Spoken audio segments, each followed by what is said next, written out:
IB chief, एक IT company के मालिक और एक गौमूत्र के विशेषज्ञ भी हैं।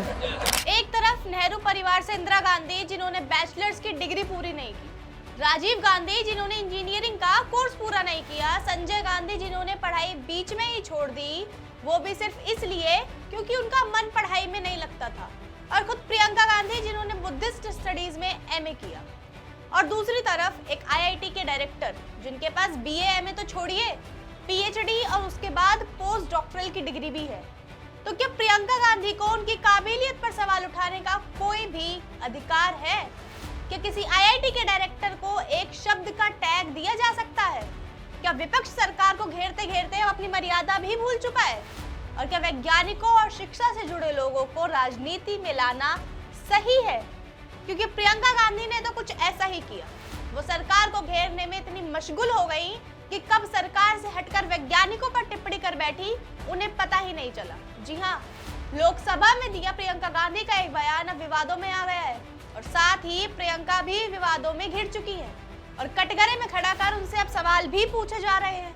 और वही आज हम आपको बताएंगे कि आखिर सदन में खड़े होकर क्या बोली प्रियंका गांधी, और सरकार को घेरते घेरते कब आगे निकल गई, वो भी हम आपको बताएंगे। और साथ ही हम आपको ये भी बताएंगे कि प्रियंका के इस बयान पर बीजेपी की तरफ से क्या पलटवार हुआ, क्योंकि जाहिर है किसी भी बयान का जवाब बीजेपी जरूर देगी, और वो जवाब आज हम आपको बताएंगे। नमस्कार, राष्ट्रवाणी देख रहे हैं आप, और आपके साथ मैं हूं कनक सिंह।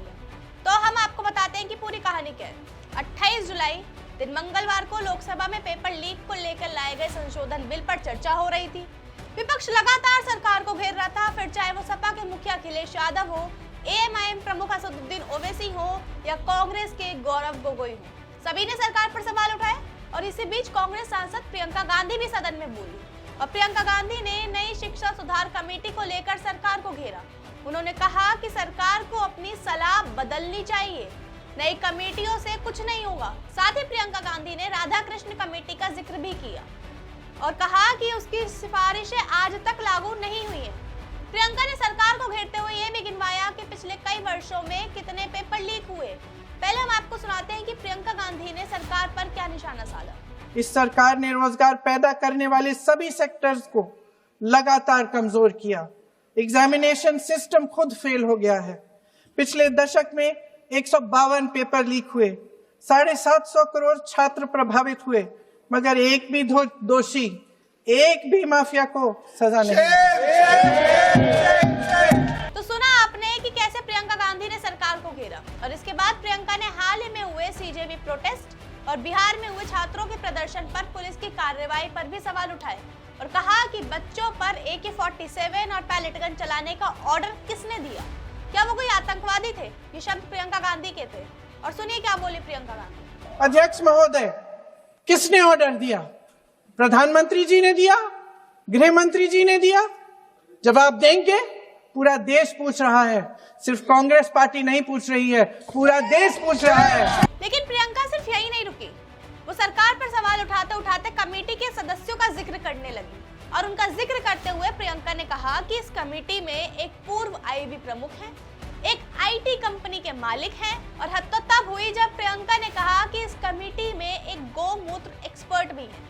जी हाँ, गौमूत्र एक्सपर्ट, ये शब्द प्रियंका गांधी के थे, जो हमने आपको पहले भी सुनवाए, और एक बार फिर सुनिए कि क्या बोली प्रियंका गांधी। और इस नई कमेटी में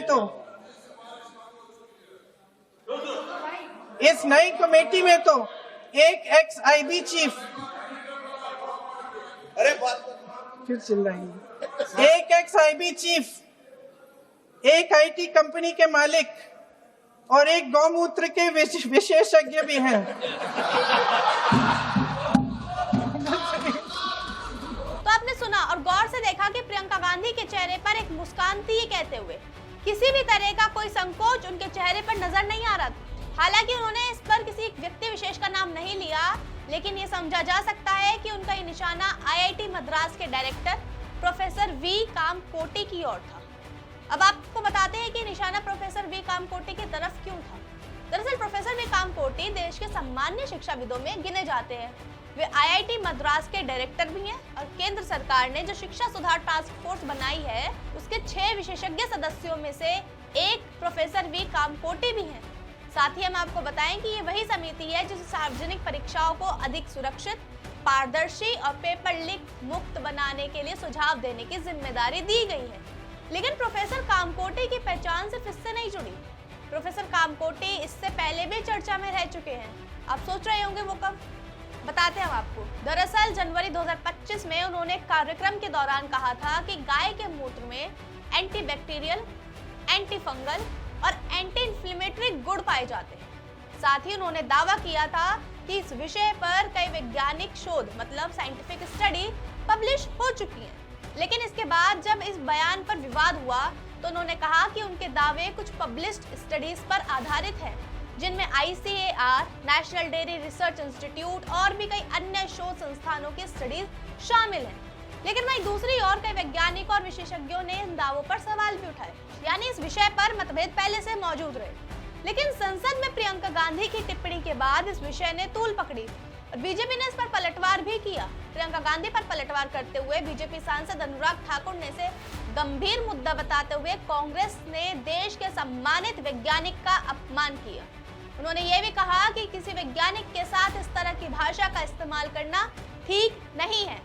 अनुराग ठाकुर ने सिर्फ प्रियंका ही नहीं, पूरे गांधी परिवार पर भी निशाना साधा और कहा कि कांग्रेस गंभीर मुद्दों पर भी मजाक और कटाक्ष की राजनीति करती है।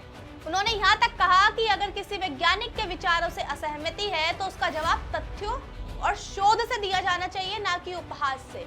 और अब यहीं से सवाल उठने लगे कि क्या संसद जैसी सर्वोच्च संस्था और संवैधानिक संस्था में किसी विशेषज्ञ की पहचान उसके पूरे शैक्षणिक और वैज्ञानिक कार्य के बजाय सिर्फ उसके एक विवादित बयान से तय की जानी चाहिए?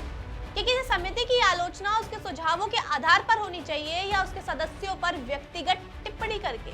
और सबसे बड़ा सवाल, क्या इससे शिक्षा सुधार पर होने वाली बहस पीछे नहीं छूट गई? अगर प्रियंका गांधी जैसे विपक्ष के वरिष्ठ नेता भी मुद्दों को भटकाएंगे तो असली मुद्दों पर बात कब होगी और जनता की आवाज संसद तक कैसे पहुंचेगी?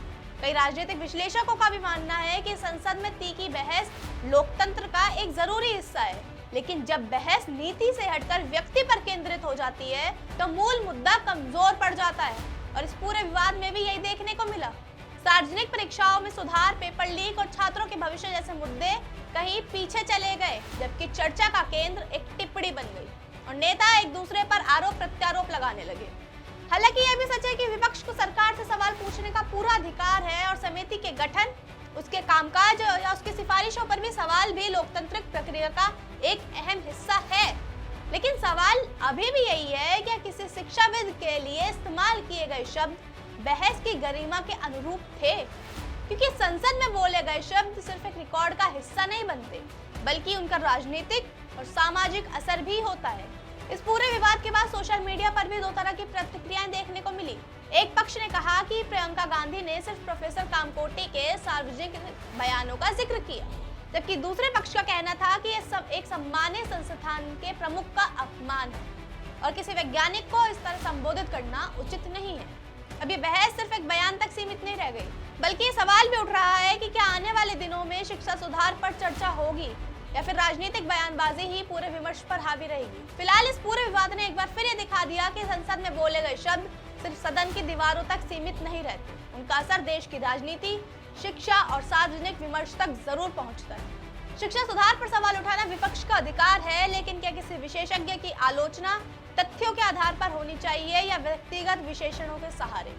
और क्या इस पूरे विवाद में सबसे अहम मुद्दा यानी छात्रों के भविष्य और परीक्षा व्यवस्था में सुधार कहीं पीछे तो नहीं छूट गया? यही सवाल अब राजनीति के केंद्र में है और इन सवालों के जवाब तो आने वाले दिनों में संसद की बहस में ही मिलेंगे। फिलहाल के लिए इतना ही। ऐसे तमाम खबरों के लिए जुड़े रहिए हमारे साथ और देखते रहिए राष्ट्रवाणी। धन्यवाद।